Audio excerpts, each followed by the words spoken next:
Hey everyone, welcome to another episode of DOCasts. In this episode, we're just going to get some simple configurations set up to increase our security just really quickly. It's the same thing that I cover in the initial server setup for Ubuntu 14.04 in episode 6. We're going to be doing the same thing here, but we're going to be doing for our VestaCP control panel droplet here. And what we're doing is we're setting it up to back up and snapshot the droplet so that we can use this at a later time.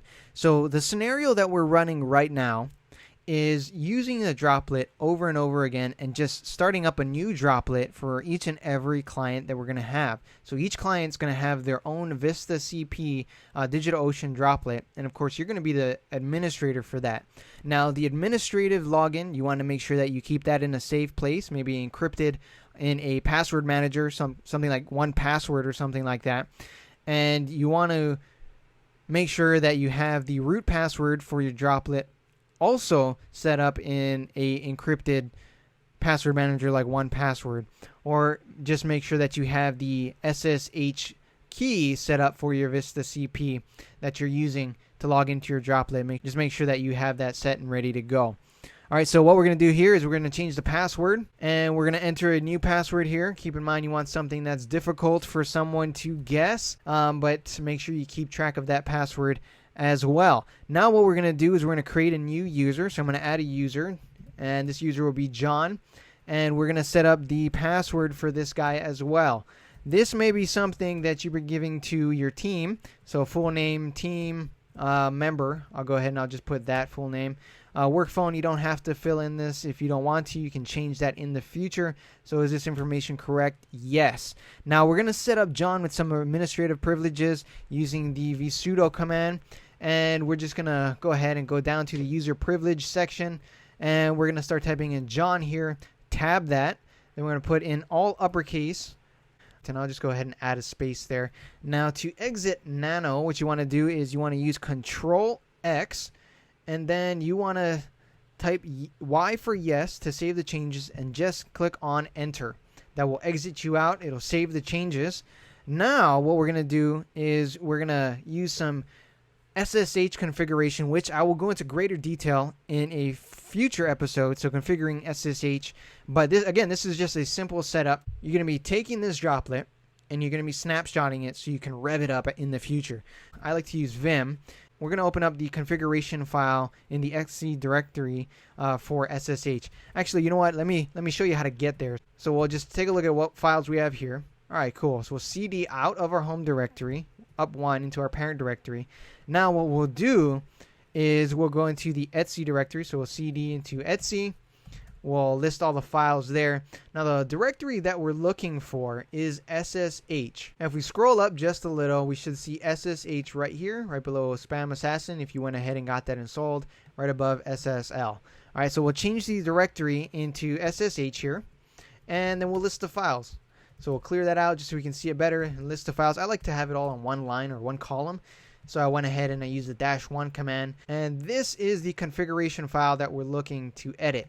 Now again, when I'm editing configuration files, I always like to make a backup. And to do that, you can use whatever your preference may be. You can add backup to it. You can go ahead and put it into another directory called backup or something like that. What I'm going to do is I'm going to copy the SSHD config file. I'm going to copy that to backup, and then I'll name it the same thing, SSHD config. Now it might be good practice if you're going to be doing this a lot just to put it in a backup directory. I'm just going to go ahead and run with this right now. We'll clear this out, and then we'll run the ls command again just to check it out, see what's there. Now you'll see that the backup is here. Now with that set, we'll go ahead and we'll vim into the SSHD config. And we'll take a look at the port number here. This is what we want to change. Go ahead and I'll change the port number to something random. I'll go ahead and I'll choose 30 or 3904. And I'll press escape or :WQ to write it and quit out. Now with the changes set, we want to make sure. Now actually I forgot one thing. And that was for root privileges. Now this is again something that I don't always do, is to permit root login, set it to no. But it may be a good idea. I'm gonna keep it as yes just for now, just because this is something I'm gonna go ahead and I'll back up and I can change this on a droplet to droplet basis, but I'll just leave that as yes, so unchanged here. And then what we'll do is we'll add in authentication. I like to add it right below strict modes. Yes, I like to allow users. So we're going to allow the users John that we just created to log in via SSH. Now we'll do the same thing. We'll write and quit out of this. Clear out here. Now we're going to reload SSH.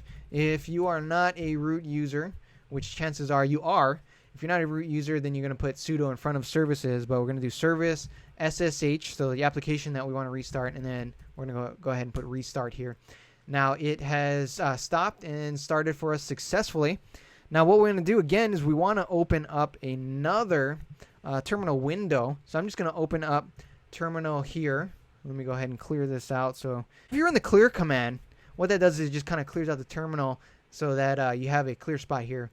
And this is just a quick tip. But you can scroll up and see the history. Now you can also use Command K if you're on a Mac. And what that does is it removes all the history. So if I try to scroll up now, I have no history there.